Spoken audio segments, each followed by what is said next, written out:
So hello and welcome along to this Google Hangout. I want to go into three topics today in this Hangout, and these are the three things I'm going to discuss. First of all, the state of the Seahawks roster. Number two, how I think the Seahawks are going to get on in this 2018 season. And three, I want to give some early NFL draft talk after week one of the college football season. I thought it was a really interesting start to the college season. And then we'll finish with some of your questions that you've been posting on the blog today. I'll run through some of those and finish with that as well. So let's start with the state of the roster. We've seen a bit of movement this week, and we know what the 53-man roster is. There's still a few tweaks taking place. There's been a move today with J.D. McKissic being placed on injured reserve. They brought in another linebacker to have a look at there. So let's talk about the state of the roster to start with. I did expect some movement. I put a post on the blog a few days ago saying that I thought there would be some trades, some deals, some claims from waivers, and we did see that. Three players coming in wasn't a surprise. They made deals for Shalom Luani, player really liked and talked about a lot leading into the 2017 draft. Really gritty backstory. He was living in a house with, I think, the rest of his teammates when he came to college football and trying to get into college football. Has just had to battle and scrap for everything. Has had to fight for a pro football career. I just think he's the type of player and the type of character that this team has always looked at. I was a little bit surprised that they didn't draft him a year ago, especially because it was a good draft for the defensive backs. They were looking to build a safety for a secondary for the future. Great to see him come into Seattle. Really hope that he sticks with the team. Really hope that he impresses. And we may even see him sooner rather than later, given that some of the injury issues they've had in the secondary there. Bradley McDougall's missed time. Tedrick Thompson's missed time.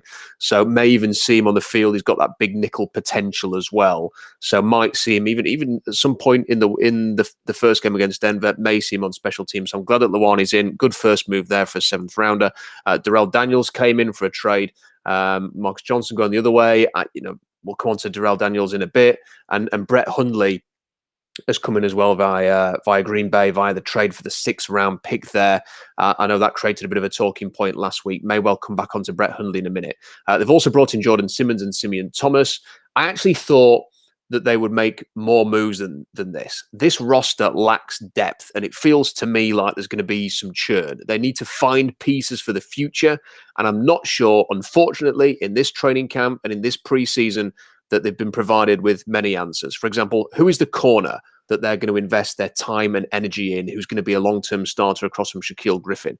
That seems like a big question mark. Is it going to be Trey Flowers? Possibly. He's shown some promise. You have to be at least a little bit excited by the potential that Trey Flowers has shown. It's very difficult to convert from safety to corner, and he showed, at least initially, that he can potentially do that. So he is somebody to keep an eye on, admittedly. But think back to 2011 and 2012, when this thing was really starting to kick into action. There was Richard Sherman. There was Byron Maxwell. There was Walter Thurmond. There was Jeremy Lane. 4 players drafted, all competing for spots. Multiple options.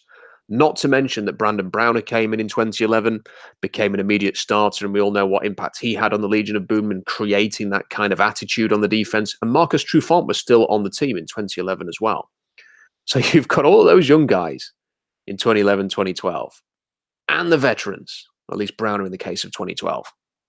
This wasn't Dante Johnson and a converted rookie safety and Nico Thorpe and Shaquille Griffin. There were more options then, and it just seems to me incredibly thin. And they're keeping their fingers crossed that Johnson's going to work out. And if he doesn't, what do you do? Do you throw Flowers in there? Does Nico Thorpe get an opportunity? He's been hurt as well. If none of these options are appealing, what do you do? I mean, this is a team that has developed cornerbacks. It hasn't plugged them in. It's not like if there's a veteran out there, you just got to bring him in, stick him in the starting lineup. It's just not the way that they've done things. So I think there's a little bit of a concern about the cornerback position there. And then you move on to the future of pass rush and what that's going to look like. And Rasheem Green looks like a superb pick. We talked a lot about that in the draft. We talked about him. I personally thought could go in the first round, mocked him a few times in the late first round to the Panthers. To get him in round 3 just because of some knee issue that wasn't really well publicized. I just think it was an incredibly good pick by the Seahawks, and I think he's going to be a terrific player, and I think he's shown in preseason that he can be. But outside of that, what have you actually found out in this training camp and preseason? Who else is there? Frank Clark's been hurt. Is he going to take the next step this year? Big question mark. He's in a contract year anyway. He might not be with the Seahawks after this season. And then you've got Dion Jordan, And who knows what you're going to get there. And yet, they've got the guys who are going to play Sam linebacker, who are probably going to come off the edge in certain scenarios, your Mingos. But you know what? That is a big question mark. That the pass rush, Eric Walden's gone. He's not going to be playing for this team because he's on injured reserve. He's probably going to get cut at some point, or they're going to get a settlement there. Maybe he comes back in a few weeks, but they haven't really replaced him. They've released Jackson. Brandon Jackson's gone as well. Somebody they seem to like, but they've moved him out now. And then what exactly is the future at safety? Because Earl Thomas, who I'm going to talk about a little bit later on, not for long, I promise, but Earl Thomas is still not here. Tedrick Thompson, Bradley McDougall, they're going to be the starters if they're healthy. Big question mark there. And that's not because I don't like Tedrick Thompson, I do. And I do like Bradley McDougall as well. And I like Shalom Luani. I like those three guys. I think Delano Hill's been a disappointment. But what is the future at safety? Have you got any kind of long-term answer in that position right now? It's a question mark. I don't feel particularly negative about it. I'm sure you don't either. But do you feel really positive about that? And I don't think you can go that far. So there are big question marks on that defense. I'm going to come on to that in a bit. I didn't expect Alex Magoo to make the roster. He's on the practice squad. It felt inevitable. I think they needed a bit more experience at backup quarterback. I think it's about time they develop somebody there. Brett Hundley might be a one and done. But I do like that Hundley trade. I think they needed a bit of experience there. I think they need someone who at least is a little bit like Russell Wilson. So if he has to leave the game for whatever reason, you've got somebody who can be mobile, that the offensive line are used to blocking for. Somebody who can fit into your offensive style. I think that's the kind of thing that you need. And I think with the Brett Hundley trade, they've got that now. They've got an experienced guy as well. Okay, he hasn't played particularly well in the NFL, but he's going to be an upgrade on Austin Davis, who I liked. Got a lot of time for Austin Davis. But he's going to be an upgrade on him, and it gives Alex Magoo a chance on the practice squad to spend a year learning his trade, taking that next step, hopefully, so that they can continue to develop him next training camp. He comes in as maybe a more competitive option for that backup role. So I like the thinking there. I think they've played that one just about right. And I think for the price of a 6th-round pick, that's fine. I thought they'd keep all of the D-liners. I'm a little bit surprised that Jackson has gone. I don't think it was worth risking losing Poona Ford. They always find room for a stash, even if Ford isn't going to be contributing immediately. I think they did have to keep hold of him. It wasn't worth risking losing him. So I think it was a good thing to keep the defensive lineman. What surprised me a bit, though, about some of the cuts, these are some of the thoughts about this, some of the surprise cuts that they've had. Jordan Roos has often been talked about, and they seem to be really positive about him last season and this summer as well. Someone they like at least as a backup. He did have a poor preseason though, and they've moved him on. And I thought that was quite a ruthless move. And it's maybe the kind of move that they wouldn't have done in previous years. They would have stuck with this guy. They seem to like J.R. Sweezy a little bit more for that. So Roos has gone. Joey Hunt stayed there. It was interesting that Pete Carroll spent a lot of time praising him after the Oakland game. I wondered if that was because they were doing him a favor and saying, look, he's done a lot for us. He's good. We'll get his name out there. Maybe he'll latch onto another team elsewhere. But the complete opposite happened. They cut Roos, and I think he's on the practice squad now, and they've actually kept Joey Hunt and protected Joey Hunt, and they maybe like his versatility and what he offers there. So I thought that was interesting. I think everybody expected them to retain as much running back depth as possible, but I think initially 6 seemed a lot, and now that J.D. McKissic has actually gone into injured reserve, I think it makes a little bit more sense. But I was a little bit surprised initially that they had that many. I'm not surprised that they kept Trey Madden, though. I'm going to come on to that in the Q&A a little bit later on. They also only chose 5 receivers, which I thought was a surprise. It felt like they were going to go with 6. And it felt like they would keep one of Marcus Johnson, Keenan Reynolds, or DeMaurier Stringfellow. They didn't keep any of those guys. In the end, they cut them. They traded Johnson. They cut the other 2. I suspect that we'll see one or both of Reynolds or Stringfellow on the 53-man roster at some point in 2018 if they're on the practice squad. I just think that there's enough to work with there, depending on how this season goes, depending on what injuries they have. If they want to protect them in the same way that they did with David Moore a year ago, called him up and kept him on the roster to protect him, I think we could see that as well. Eric Walden being placed on IR, I'm a little bit surprised about this one just because of the weakness in the pass rush I was talking about. If he's got an injury that's going to keep him out 8 weeks, then fine, I get it. But if he's got an injury that's going to keep him out 1 or 2 weeks, I just think he showed enough in that Minnesota game.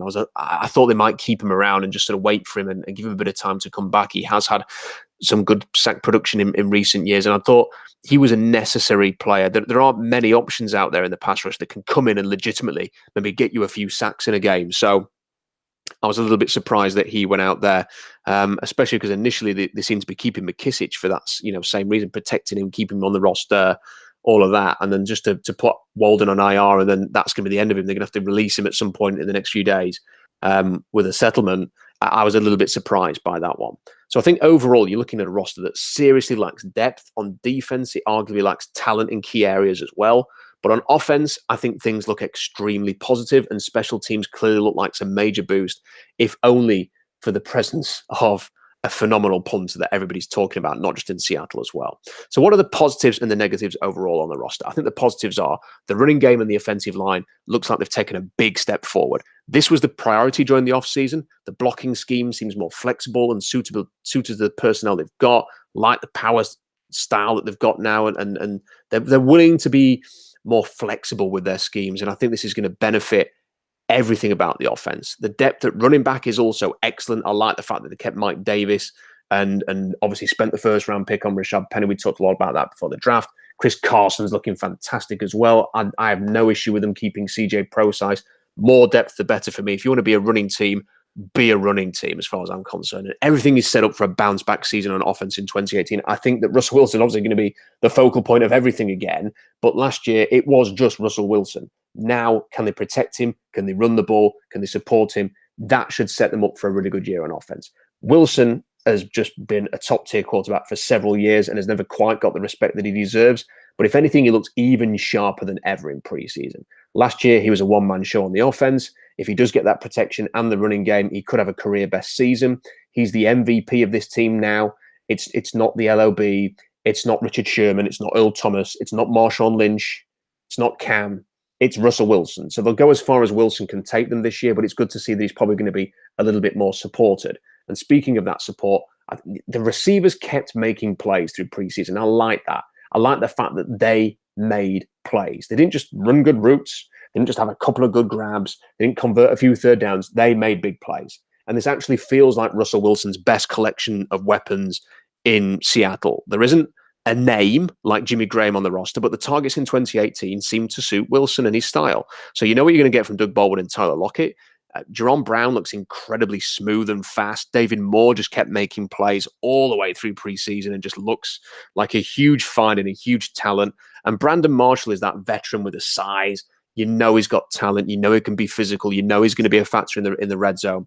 And it's a group with variety, and it fits what this team wants to do in the passing game and the running game as well. I think there's people don't often talk about Brandon Marshall's ability and willingness to block, and Doug and Tyler are going to do that. I'm sure that David Moore and Brown will as well. So they're going to fit into the offense. It's that kind of fit that I think is important here.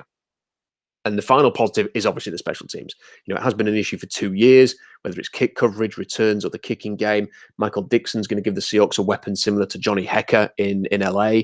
It's going to enable them to flip field position, play the type of football they want to play. Too often last year, the Seahawks lost the field position battle, and it was a problem for them, especially with the problems they had on offense. So, hopefully that's a situation that's going to be resolved. Despite his 2 missed extra points against the Raiders, I think that Seabass, Janikowski will hopefully provide a level of consistency not seen since Stephen Hauschka's 2015 season. A fully healthy Tyler Lockett should provide a boost in the return game too, but at least David Moore showed something in with his punt return that means that he could do that. Punts, maybe take some of the strain away from Tyler Lockett too if needed. And contenders are often in the top 10 for special teams. It's an underrated part of the NFL. And the Seahawks needed to do something to improve here, and I think they have improved. So, those are the positives that I would say with this roster. Now the negatives, though. We've talked about some of these already, but where are the turnovers going to come from? The Seahawks only had 1 turnover in preseason. That was the fortunate touchdown against Indianapolis when Mark Lewinsky was playing center as a stand-in center. They were trying him at center. He had 2 botched snaps. The third one goes over the quarterback's head. It bounces around in the end zone. 4 to 5 different people have a chance to get it. Seahawks defensive tackle just kind of flops on the ball. It's a touchdown. That was the only turnover they had in the whole of preseason. And they didn't get close to many. How many times did they get a hand on the ball? How many near interceptions did they have? None. How many near fumbles did they have? I can only think of one, and that was the special teams one in the first week with Delano Hill, which they'd already blown dead and didn't count anyway. Did they get anywhere near a turnover apart from that? No. So as good as Shaquille Griffin is, he only had 1 interception as a rookie towards it. I think it was the last game, wasn't it? Can this secondary make game-changing plays? That is a big question mark. Can the D-line create enough pressure to force mistakes? And for several years now, the Seahawks have not been forcing enough turnovers. It's hard to be optimistic about that changing in 2018 based on what we've seen so far. The pass rush remains a big question mark, and you can talk yourself into liking the group, of course. Frank Clark's in a contract year. Will that be motivation for him? Rasheem Green's shown promise. Barkevius Mingo has flashed in preseason. They've got to hope that Dion Jordan, now that he's potentially going to make it back for week one, can have an impact there. That's the positive way of looking at it. Now let's take a step back. Clark has all the talent in the world, but he's been inconsistent in his career. One week he looks like an absolute beast. He looks like he could be the next big thing. And then 2 or 3 weeks go by and you barely notice it on the field. So can he be a number one, or is he better suited as a number 2 or a number 3 rusher like he's been for the last 2 or 3 years? Green's a rookie, so you have to limit expectation a little bit with that. Mingo was underwhelmed in his career to date wherever he's been. Staying healthy has been a big problem for Dion Jordan. I mean, if they want to rush with 4 and play coverage, I'm not sure this bunch is good enough to do that. So are they going to have to be more aggressive with blitzers? And are they good enough to get away with that? I mean, they were blitzing in preseason, which I don't think I've ever seen that from the Seahawks in preseason. I mean, correct me if I'm wrong. Post me a message in the comment section. Highlight a game where they were blitz heavy in preseason if you want to. But that's just not the way. This isn't a Rex Ryan defense. This isn't Todd Bowles. This isn't creative blitzing to create pressure. If they're going to do that now, it kind of goes against what Pete Carroll's been about since he arrived, but pretty much his entire career, really. I mean, that's just not the way that they've played. And if they don't get home on the blitz, good quarterbacks are going to punish them. But if you sit back in coverage and rush 4 and you can't get home, if even a quarterback like Case Keenum, if you give him 4 or 5 seconds, he's going to find the open man. So this is going to be an issue there. I do worry a little bit about the pressure and whether or not they're going to be able to blitz and get away with it. And if they don't blitz, whether they're just not going to create any pressure. It has to be a big concern. Unlike the Rams and the Cardinals, the Seahawks don't have a game wrecker. In fact, the Rams have more than one game wrecker now. They've got Ndamukong Suh as well. So while the Seahawks have got an exceptional talent in Bobby Wagner, I don't think anything else about this defense is particularly scary for an opponent. And I love Wagner. He's the best middle linebacker in the game. Are you going into a game fearing a middle linebacker? I don't think you are. That's just the position. You fear Aaron Donald. You fear Chandler Jones. You fear Ndamukong Suh. It's just the way it is. The pass rush in the NFL is such a big thing. And the defense in general for the Seattle Seahawks this year just looks a little bit underwhelming. And the final negative is what's happened to the depth. It was difficult watching Seattle's second and third string defenders in preseason. If Bobby Wagner misses time or if one of the starting secondary players is out, it could be very problematic. Now, the offense might have to compensate for a regression in 2018 on defense. That seems pretty inevitable. But it's going to be even tougher if players get hurt on defense. If it feels like the offense is going to have to control games to win this year and put up a lot of points already, and if they get injuries on defense, that's just going to be even harder to do. So I think the big 2 takeaways from preseason are, 1, that Seattle's offense should take a big step forward. 2, the depth on the roster is weak, and there are big question marks on the defense in general. And it could be a long year for the defense, at least. I think the offense has taken big steps forward, as mentioned. I think that they've got that right. If the priority in the offseason was to make sure the running game and the offensive line is fixed, I think you put a big tick next to that. And that might be good enough for this year. It's a refresh. It's a reset. They've set out to do that. And I think maybe going forward, it's about getting that defense right. But they've got to try and find a way, if they're going to be competitive this year, to create pressure and force turnovers. And it's not immediately clear how they're going to do that. There's a significant talent drop based on previous years on defense, and not many of the younger crop shone in preseason. And, at this point, many people might go, well, what about Earl Thomas? Could they not just coax him back? Would that solve part of the problem? And the answer is yes, that it would. But he's not going to provide a solution to the pass rush, of course. But, you inject Earl Thomas back into the secondary, and of course, you're going to benefit from that. Everybody's going to benefit from that. But I think this whole situation, it just becomes more and more disappointing as time goes on. There's no imminent conclusion to the Thomas saga. Nobody's willing to make a decent offer. The Seahawks certainly aren't going to give him away, and they certainly shouldn't either.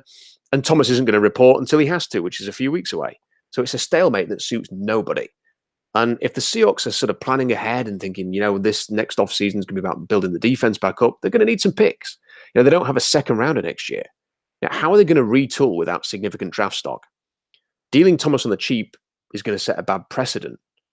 Yet they stand to lose him for nothing in the offseason anyway. And there's this lingering spectre of a holdout which could be a distraction if they start poorly and start losing games. The whole media dynamic's going to change and flip if they start 0-2 with 2 losable road games to begin the season, especially if the defense plays poorly. Everyone's going to say they've got to get Earl Thomas back. The fans are going to start saying that. The media's going to start saying that. It's going to be advantage Earl Thomas.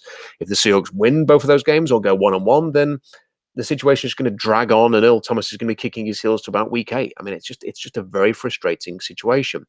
And I think the only card that Thomas has left to play is a bad start for the Seahawks. Otherwise, he may as well just report because he's just going to be wasting time and money. When Cam Chancellor held out, the Seahawks started 0-2 with 2 road games. And he felt like, I've got to get back out there for my brothers and I've got to get out there on the field and I've got to do something about this. I don't think that that's going to motivate Thomas in the same way. I don't think he's going to feel that way. I think he's in this for the long haul now. And I think that's frustrating. And it's sad because you don't want Earl Thomas to be remembered because of this. I don't think he will be long term, but he certainly will be for the near future. You want to see him on the field. Who wasn't excited when they saw that picture earlier of Earl Thomas in Seattle Airport?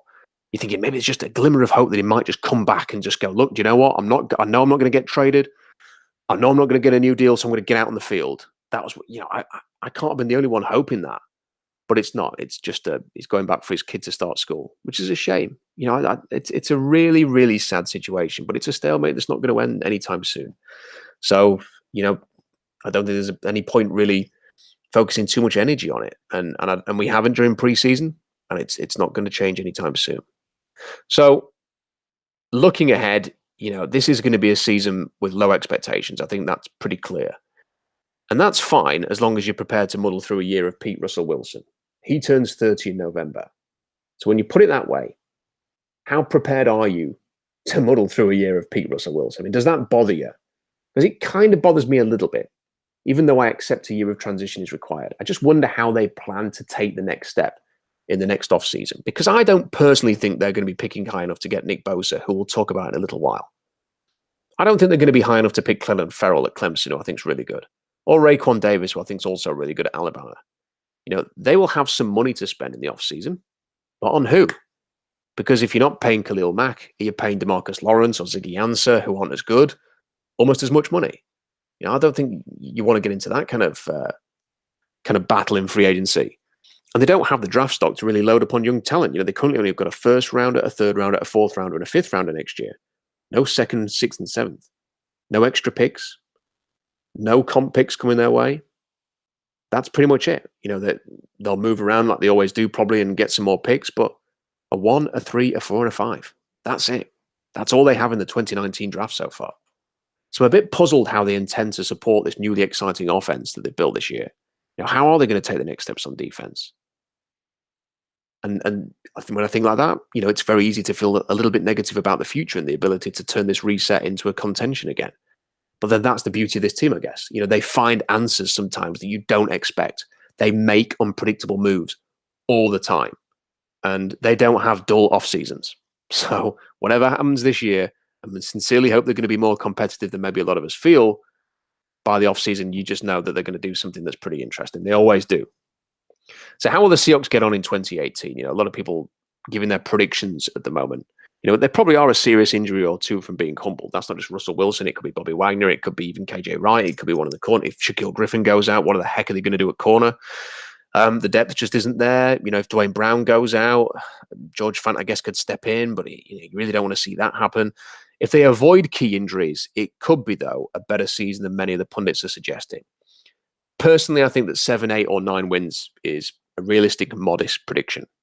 Russell Wilson is too good for the Seahawks to tank. When I've seen people suggesting the Seahawks could pick first overall or in the top 5, you roll your eyes. I mean, teams with top elite franchise quarterbacks who stay healthy do not pick in the top 5 generally. I just wonder that the defense might not be good enough to warrant serious ambition of a playoff run. Certainly wouldn't rule it out, though. And I hope the defense can surprise and stay healthy. If Tedrick Thompson and Bradley McDougall can excel, if the cornerback position isn't a liability, and if there's at least some games where they're able to generate pressure, then that could provide the platform for the offense to win a lot of games. And at the end of the day, strong offensive football can win. How many great defensive players have the recent Patriots team had, for example? Or for that matter, the regular contenders in Green Bay and in Pittsburgh and even the Panthers when they got to the Super Bowl. This is a very competitive NFC. But when you actually look at it, there are a lot of teams that rely a little bit on the offense. There are some that have really balanced. LA, a very good example of that. Atlanta's a good example of that. Minnesota's a good example of that. But there are teams that win with offense. So you've got to keep your fingers crossed that maybe this offense is going to be as good as we all hope it's going to be, and it's going to put them in contention. I actually think it's a shame the Seahawks aren't in the AFC, because that, I'm stating the obvious here, but the AFC is not as strong. And the way that the Seahawks team is set up, I mean, look at the Patriots, the way that they win every year with offense. I actually think the Seahawks can win a lot of games in the AFC with the team that they've got and the offense that they've set up. But they're not. They're in the NFC. It is going to be a battle. The schedule's quite tough. They can play 6 games in the NFC West, 4 more against the NFC North, games against the Cowboys and Panthers. That is a tough run. Still, that positive is the offense looks really good. Pete Carroll is a good coach. Russell Wilson is a terrific QB. I just wish that there was a little bit more on defense that could take them. And that's why I wrote a little bit about Khalil Mack. You put Khalil Mack on there, you haven't got a problem rushing with 4.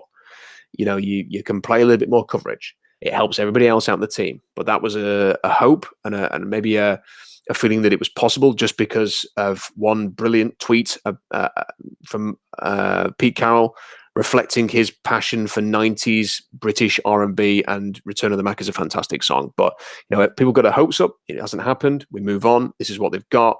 It is a reset for this season. Are they good enough to compete? Yes, because of the offense. What's the thing that's going to hold them back? Probably the defense. My modest prediction, 8 or 9 wins. They had 9 wins last year. I think 8 or 9 is likely, if the defense isn't as much of a liability as we suspect it may be. If the offense is even better than we think it could be, that could push them up to 10-11, and never rule anything out with this team. Looking at week 1, quick talk about that before we talk about draft prospects and do the Q&A. A look at Denver. I think it's the kind of team that you'd probably rather play mid-season or late season as opposed to week 1. I always kind of feel like this is the type of opponent that are always a little bit stronger playing at home in the first week of the season than they would be when you get to sort of 9-10 and it's playing out. It's going to be a bad season for them. I think that Denver are pretty poorly coached. I don't know if Vance Joseph, he's had a year in the job now. Is he going to have learned from that first year? There was talk about him being one and done. I'm not sure that he's going to be the guy that's going to take this Broncos team forward. So not the best coached team. Case Keenum, obviously, is not the toughest quarterback the Seahawks are going to face this year. Had a great year with Minnesota last year, but this is a different team, different setup, different coaching staff, different set of receivers, very different approach. And the offensive line in Denver is not great. Here's an opportunity to attack, go and get after Case Keenum. That just a niggling thought, though, that he's the kind of frustrating quarterback that succeeds versus Seattle. Not very good physically, but has just got that sneaky mobility and elusiveness, that ability to extend plays. And he has had a little bit of success against Seattle in the past. So, a tough opponent. We all know what the strength is, though. Chubb and Miller as the pass rush. That is going to be worrying. It's going to be a nice early test for Seattle's rejuvenated offensive line. So I think it's a winnable game, but tough in week 1 on the road. They need to be able to run the ball to suck the wind out of the pass rush, limit the big plays versus Case Keenum, hope that Russell Wilson gets that protection, hope they can get the run game going. It's a winnable game. I'm not sure that they are going to win in week 1.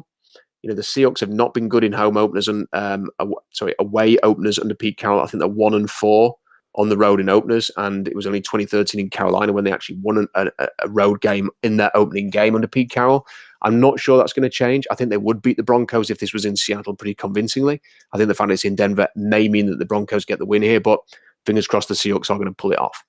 So, talking about the NFL draft, I thought it was a great opportunity this week to see everything that is good about one guy and everything that's an issue with one other. And I'm talking about Nick Bosa at Ohio State. I'm talking about Rashawn Gary at Michigan. So Bosa could easily be the number 1 overall pick next year. He had a fantastic start to the season. Ohio State absolutely demolished Oregon State. He just looked unstoppable. He had 2 sacks. He had a fumble recovery, had another fumble recovery for a touchdown. If he'd played the whole game, he could have had 3 or 4 sacks. His speed off the amount of it's incredible. His balance, the angles that he gets to rush around the arc. And he gets low center, it gets close to the floor. It's incredible. He's twitched up. He is faster than Joey Bosa. He's still got the great power and the hand technique and the bend. I think Nick Bosa is better than Joey Bosa from what I've seen so far. Let's see them both in the league, but I think that Nick Bosa creates more sacks, whereas Joey Bosa, it had a tendency have a lot of cleanup sacks at Ohio State. We've seen that at San Diego. I think that Nick's a more of a creative pass rusher, faster, more dangerous off the edge. Just looks like the complete prospect and could easily be the number one overall pick in 2019. And as I mentioned, just virtually unstoppable. And then you look at Rashawn Gary instead. Michigan having a tough start against Notre Dame, and his run defense is fine. He holds the edge very well. He controls blockers at times and can disengage, make a tackle. You've got no issue there. He's big. He's physical. There's definitely some athleticism. But where's the pass rush? I think he had 2 rushes at the start of the second half where he threatened off the edge. He wasn't threatening on stunts. He wasn't using speed. There was no speed to power conversion. You didn't see any particularly great hand technique. You didn't see an amazing bull rush. And this is the thing, this is the difference between Nick Bosa, who's probably going to go to number 1 to number 5. I'd say number 1 to number 3 as a worst case scenario if he stays healthy. And then you've got Rashawn Gary, who I'm not sure based on what we've seen so far in his career, small production. Again, in a big game against Notre Dame, week 1, you want to see him really hair on fire, going after the quarterback like Nick Bosa did. Show us something that warrants your place in the top 10. You just don't see it. I just do not see a game-wrecking defensive end from Rashawn Gary. And I think that while he could still go in the first round based on his obvious physical talent from a number 1 overall recruit, according to ESPN, I just don't see a player who warrants, at the moment, top 10 kind of talk, which is what you get from some people. But, Bosa's the real deal. Gary's got a way to go. One other player who played well against Oregon State for Ohio State, Draymond Jones. When I watched him on 2017, I thought he was poor. He had 1 sack all season, just didn't seem really to have any impact on the games that I watched. Didn't really see what all the fuss was about. Tony Pauline was talking about as a possible first-round pick last year in this year's draft. Other people were talking about. I just didn't see what was so special about him. But then watching him against Oregon State, wow, what a start! 2 sacks in this game, twice as many as he had in last season altogether. One of them just overwhelmed the sense, just shoved his way into the backfield. It was just an incredible show of power and quickness off the snap. On the Nick Bosa touchdown, it was his pressure up the middle, great quickness to force the pressure, leading to the fumble. He just looked really good here. And for the first time I saw, what people were talking about, that first round ability. He's big, he can play inside, he's got the quickness, he could probably play some 5 technique as well. I thought he looked really, really good. He looked like a first round talent in this game. The one area that he could maybe improve, though, was he was a little bit too aggressive at times as well. On one snap, he conceded way too much space inside. He was trying to rush the B gap.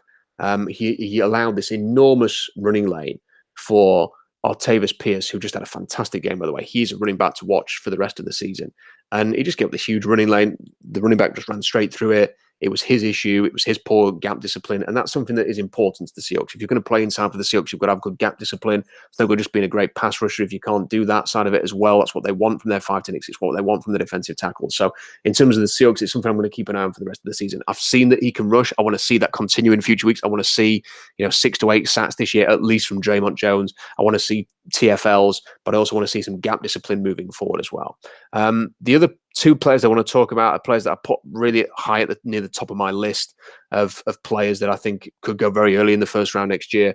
Raekwon Davis was an absolute beast. He didn't play most of the game. Alabama, they absolutely destroyed their opponent this week, Louisville. I mean, they just smothered them completely. Looked like they're going to be right up there again, contending for the national championship this year. But Raekwon Davis is a beast. He is got the sort of the size of a Calais Campbell. He's quicker than Campbell. Maybe not quite as physical as Calais, but no one ever is going to be as physical as he is. But he's that type of player. I think he's going to go in the top 10. I just love the look of him. I think he's better than the other defensive tackles that Alabama have pumped into the league that have gone in the first round in recent years. I just really like this guy. If there was a chance to get him, just plug him in the middle, he could be a game wreck. I mean, he has got the talent. Raekwon Davis, definitely, if you get a chance to watch Alabama this year, and I know you will because they're on the TV all the time, Raekwon Davis is a beast. Go and watch him play because he's a real fun player to watch. And the other player I want to mention, Devin White, is as good as advertised. What a performance for LSU against Miami. Miami, major disappointment, that has to be said, but LSU looked fired up from the start. White set the tone. He's all over the place. Reminds me a lot of Jared Davis, who was at Florida. Just love the way that he plays. Explosive, quick, intense, sets the tone. Obviously, the Seahawks are not going to be in the market for a middle linebacker next year, but he's somebody I think could go really, really early. It was great to see Devin White deliver on some of that hype and that potential there in a great game. And I think he too could be a very, very high pick next year as well. So on to the Q&A to finish. Thanks for sending these questions. I'll get through as many as I can. Isaac says, are you surprised by any of the moves the Hawks made after the deadline? Is there anyone out there that intrigues you? I'm not really surprised by any of the moves so far, any of the cuts or any of the additions. I did think there'd be some movement, Isaac. A new quarterback was something I expected. I thought they'd actually do more deals, as I mentioned earlier, and claim more players or trade for maybe one or two others. Still think the roster lacks a bit of depth. Thought they might try and fill out some areas of weakness. There are some players out there. I mean, there's also a lot of names doing the rounds at the moment that you kind of lose track of who is out there. But the one name that stood out to me was I didn't expect that Cincinnati were going to cut Andrew Brown. I'm not sure what his situation is. It was a 5th round pick. I thought it was going to go in round 2, ended up going in round 5. There seemed to be a lot of positivity about him sticking on the roster, but he didn't. He was cut. I'm not sure why it hasn't worked out for him. I think he's a real possibility as an inside-out rusher, or someone who could work inside, someone who could provide some nice rotational depth on the defensive line. Maybe they've got Quinton Jefferson for that. Maybe they don't need Andrew Brown. I still think he's really intriguing. I'm surprised it hasn't worked out for him so far. There may be reasons for that I'm not aware of. But Andrew Brown, the former Virginia guy, is the name that sort of stuck out for me. Isaac also asked, do you think Seattle makes any trades to recoup some later round picks? Possibly. I mean, I can't really think who on the roster would warrant. I mean, Cassius Marsh a year ago obviously got them a 5th round pick. I'm not sure who that is this year. In fact, nobody springs to mind really. Earl Thomas is the one. I mean, his value is probably so little now that you'd be lucky to get a 3rd rounder, maybe a 4th rounder, if that's the kind of thing that they end up doing in a few weeks' time before the trade deadline, maybe just to get something for him. But that ends up meaning that they've conceded, they've given Earl his wish, so and getting nothing for him in the process. They might as well just done this weeks ago if they were going to do that. So I'm not sure there's anybody really that they can trade at this point to get some picks other than Earl, and that's going to take someone like Dallas really stumping up and giving them an offer that they can't refuse. Austin says, have you watched this season of Hard Knocks? Thoughts and feelings about it, especially including the coaches, and what do you think about Darryl Daniels, Jordan Simmons, and Simeon Thomas? Nobody's talking about Justin Britt either. Have you noticed anything about him so far? I was hoping some new coaching might help push him to the next level. I have watched Hard Knocks, Austin. I've enjoyed the series. I always do. I thought the first episode where Marvin Lewis had to handle the death of his mother was extremely emotional and moving. I think it's been a good series. I'm not a big fan of Greg Williams, the defensive coordinator, but I have to admit, I've always kind of liked Todd Haley, and I liked him more than I thought I was going to. I was kind of watching this with a bit of trepidation, thinking, I've liked his offense, and I've heard all the bad stuff about him, so I think I'm going to end up not liking him after watching Hard Knocks, but I actually quite liked his manner. And I like the fact that he challenged the coach in episode 1. I like that. I know a lot of people reacted negatively to that, but I quite enjoyed it. And I'm not sure that I'd ever want Todd Haley to be the Seahawks head coach, but I kind of think that, maybe he's got another head coaching gig in him. Of course, he was the Chiefs head coach for a while. That didn't really work out for him there, but I liked his offenses in Pittsburgh. I know it kind of went stale last season, but I've liked that. He's developed some good players. He was the offensive coordinator, Le'Veon Bell, Antonio Brown, who developed and become their best. So he's obviously a good coach, and someone I think is going to do a good job in Cleveland. So like Todd Haley, in terms of the other parts of the question there, I liked the athletic potential of Darryl Daniels coming into the league. I'm not familiar with Simmons or Simeon Thomas on tape, so I can't really offer much of a thought there. I know that a lot of people have been excited about Thomas because of his length, and I think there's another question about him later. I'm going to talk about this a bit more. As for Justin Britt, like the rest of the O-line, I think he's had a very good preseason. I didn't notice him in a bad way, so I think that's a good thing. That's what you kind of want from your O-line. I think they've had a really good year. I know people were hammering Jermaine Ifedi after the Chargers game, and I thought it was ridiculous. He was coming up against Melvin Ingram, and I thought it was a huge overreaction. And I think one or two people should be ashamed of themselves for the way they reacted to that game. In the local media, in the national media, I think it's just way over the top. He bounced back against Minnesota. Good for him. Hope he's healthy for the Denver game. I think Britt's done well. I think that I couldn't be happy really with the way the O-line has performed this preseason. I think they've taken a big step forward, and I think that they will in 2018 as well. Trevor says, were there any players cut and in the waiver wire from the most recent draft you were surprised about? Also, Are there any that you would like to see the Hawks pick up? I think Andrew Brown, again, yeah, he was the one that stood out for me, someone I really liked, someone I was surprised that was cut, and somebody, if the Seahawks picked him up, I'd be quite happy about. Kenny says, can we get some picks for MVP, comeback player of the year, coach of the year, and rookie of the year? And Rob, who is your early pick for man of the year? He says with a laugh out loud at the end. So I think the MVP is going to be Aaron Rodgers, bit of a boring pick, but that's what I'm going to go for. Could easily be one of the running backs, though. I think that the running back resurgence that we're seeing, I wouldn't be surprised if someone like Todd Gurley, Zeke Elliott, even Saquon was knocking on the door for MVP. Comeback player of the year, I'm going to go for Deshaun Watson. After his ACL injury a year ago, I kind of feel like he's going to be really good this year. And who would need an excuse to give a player as exciting as Deshaun Watson an award? So I think comeback of the player of the year would be a nice one for him, coming off that horrible knee injury a year ago. Coach of the year, I'm going to be a bit predictable and go with Mike Zimmer or Sean McVay. Rookie of the year, I think it's going to be Saquon Barkley. And as for your man of the year pick, I'm going to be incredibly biased and go with Gareth Southgate. Jerry G says, very interested in Simeon Thomas thoughts. He visited pre-draft. Seems they must really want him to sacrifice what is a very thin defensive end department. So again, I've not watched Simeon Thomas on tape. We touched on his measurables during the draft process before the draft, talked about him as a potential Seahawk. He is very Seahawkian in terms of his length and his size and his athleticism and his explosive talent. I'm not surprised they want to check him out. I think if he struggles to pick up the technique, they'll probably move him on again. So this is a big week or two for him. It kind of looks to me like a look-see. They're going to have a look at him, see if he fits, see if he can pick up the technique, and if not, move him on. So I'm not sure that this is kind of right. They've brought him on the roster now. He's going to be here for the whole year, and they're going to, he's going to have to prove that he warrants some faith now. I think they're intrigued by him, intrigued by the measurables, intrigued by the length and the athleticism. Want to see if he's worth working with. They're going to have a look now, and the good news is if he's still on the roster in 3 or 4 weeks' time, it probably means that it's been positive, that he's working well, that they like what they see, and they're going to keep him. But I think on the other hand, if it's not working out, he could easily be moved in a couple of weeks. They're going to churn. I think they're going to churn. So at the bottom 4, 5, 6 people on this roster all year, in the way they did in 2010, 2011. So I think there's going to be a lot of change throughout the season. Hawk Talker number 1 says, can you provide your opinion on some of the players below? Practice squad or 53, it feels as if there are still some roster upgrade options. And he's suggested Latrell Jameson, safety formerly of Wisconsin, Andrew Brown, we've talked about, Isaac Asiata, the guard, and Tony Brown, the cornerback. So Jameson, liked him, mocked him to the Seahawks many times in 7-rounders before the draft. Extremely athletic, thought he had some nickel potential. Really good in special teams. I was surprised he lasted as long as he did in the draft based on his upside. Would love to know what's holding him back, because I liked him on tape. Thought he made plays.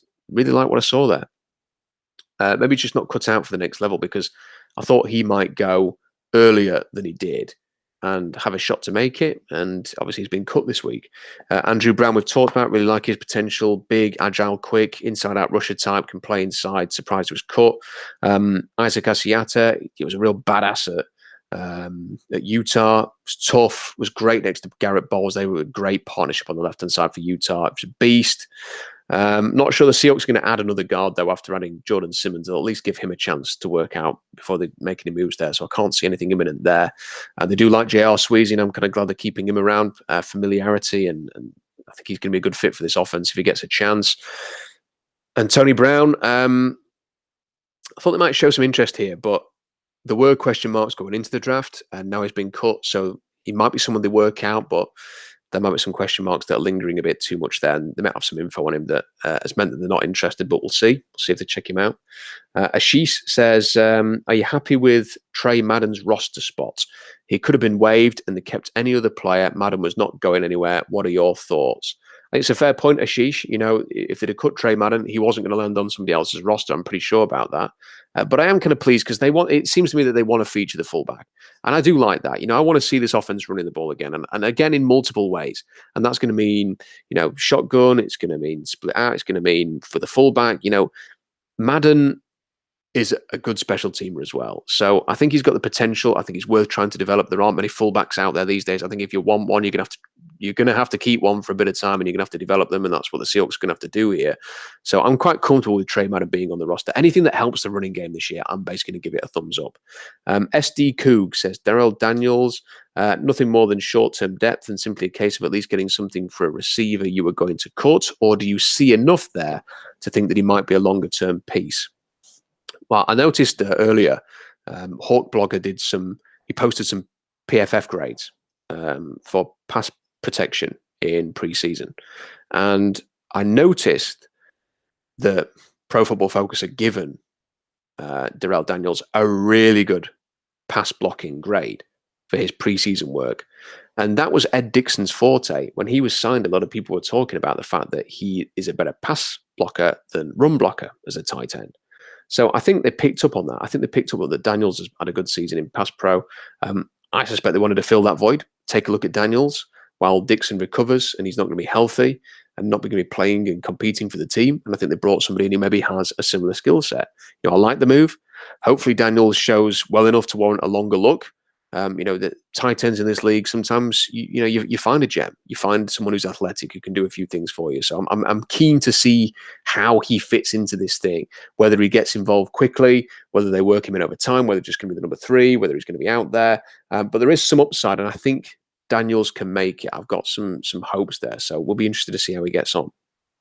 Nick says, what's your prediction for week 1? Denver's pass rush too much for us. Touched on it earlier, Nick. I do think, I'm probably sort of 60-40 to a Denver win in this game. If it was in Seattle, I'd pick the Seahawks. It's in Denver, so I'm going to pick the Broncos. I just hope that the Seahawks offense can be as good as we all hope they are, and I hope the defense can make some plays and limit Case Keenum. And if they do that, they've got a chance. C-Mode, final question, says, as we begin the new NFL and college football season, what might you like to see improve on the blog or in general as a community? Honestly, C-Mode, I'm not just saying this. I'm not just blowing any smoke. I wouldn't change anything. I love you guys. You're the best community on the internet. When I go in the comment section, you don't swear, you don't bicker, you don't insult each other constantly. There's healthy debate. You seem to get on with each other. I kind of feel like even though you may have not taught in any other means, you're probably not emailing each other, phone calls, meet up for drinks or anything, but the way that you communicate with each other on the comment section, I'm really proud of that. And it does seem like some of you become friends, even if it's just in talking about the NFL draft. We all have a common interest. We all love the Seahawks. We all love the NFL draft. We get a chance to talk about it.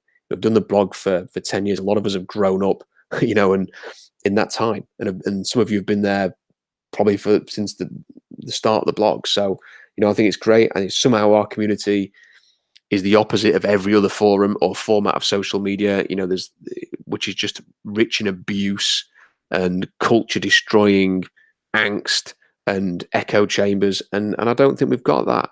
And, I like it when people disagree. I don't want you all agreeing with me either. I don't want you to come on the blog and just assume that everything that I say is right. I'm not an expert. I'm just a guy in England who writes about the Seahawks and the draft. So, I like the fact that some of you challenge me and I can talk to you about it and we can talk about it. It's all in good spirits. It should always be taken that way. We're going to disagree about things, but I like that. It's healthy discussion about, things that we have a shared passion in. So, I think the community is great. I wouldn't change anything. I think it's amazing and I love you all for it. And, I'll keep it going. We've got a big season for the Seahawks coming ahead. I know a lot of you have talked about, just to finish and wrap things up here, a lot of you have talked about, you found the comment section a little troublesome this year and that the blog doesn't work as well on mobile devices. So, an update on that. I've been talking to people. I'm trying to find a solution to this. Now, it might be because the blog's very old and there's a lot of information on the blog now because we've got, this format of the blog, I think, is about 8 or 9 years old now. So there's a lot of old posts, a lot of old comments, a lot of data on that website.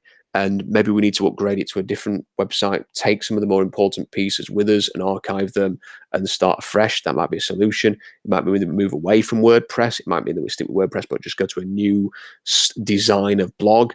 But I just wanted to let you know that I'm working on that and I'm trying to find a solution for that as soon as possible. I know it's frustrating for a lot of you. I personally don't experience these issues when I'm commenting on the pieces.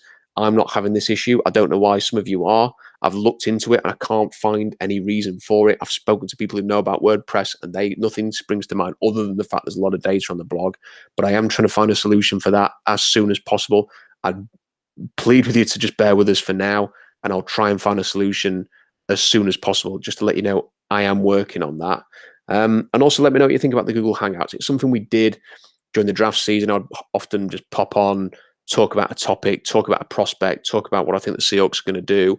Do you still enjoy this format? How long do you want them to be? We've nearly done an hour of talking here. Is that too much? Do you prefer half an hour? Do you like longer formats? Do you like the Q&A? Just give me your feedback. What do you want from the blog? What do you want from these types of hangouts and podcasts? Give me the feedback in the comment section, and enjoy the start of the season. It's great that college football's back. Going to have lots more posts on the blog throughout the week, talking about the Seahawks, talking about college football. We'll eventually get into the mock drafts. I'm going to try and interview a few different people. It's very, very interesting. Some of you may have also noticed that I've actually got a new job with the BBC coming up. I start in a couple of weeks.